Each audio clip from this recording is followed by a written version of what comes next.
Hey, put the phone down. How many times a day do you check Facebook? Do you get news from your news feed? We're here to help dig through that fake news before you hit share. Let's talk about guns. Not gun control or gun rights, but what happens when kids step up and stand up for what they believe in.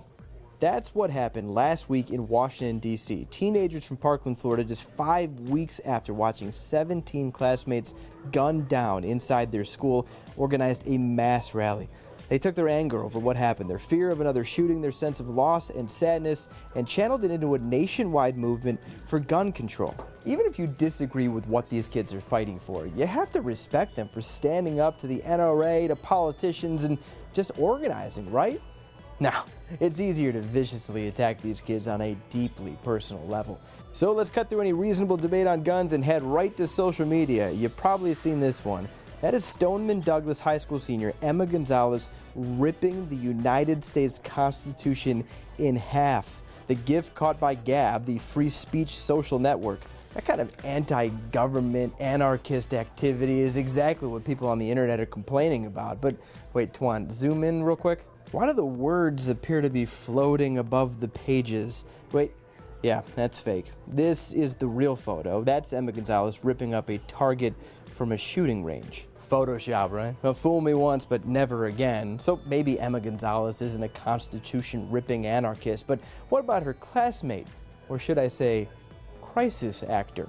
David Hogg is a Parkland survivor. He's 17, he runs the school's TV station. He's been outspoken about gun control, going face-to-face with politicians and the NRA.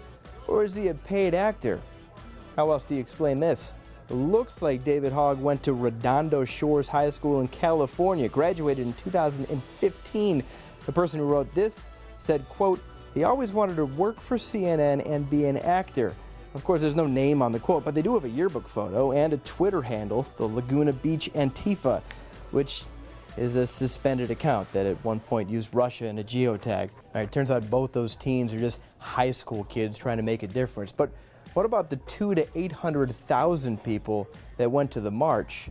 Maybe they were paid to go there. Journalist Jacob Wall found the Craigslist ads to prove it. Caught red-handed, he writes. Organizers paid protesters as much as $300 to be there. The work of billionaire George Soros. Okay, the math on that is $30 million for every 100,000 protesters. But he's got the Craigslist ad to prove it. Case closed. Unless we read it. The ad, which is legitimate, is looking for 20 to 25 salespeople to sell buttons and flags, and doesn't appear to have Soros or really anyone's name on it. They are wildly inaccurate stories, shared thousands of times online. Don't do it. Or if you see anything suspicious, send it our way. We will fact check the fake news for you.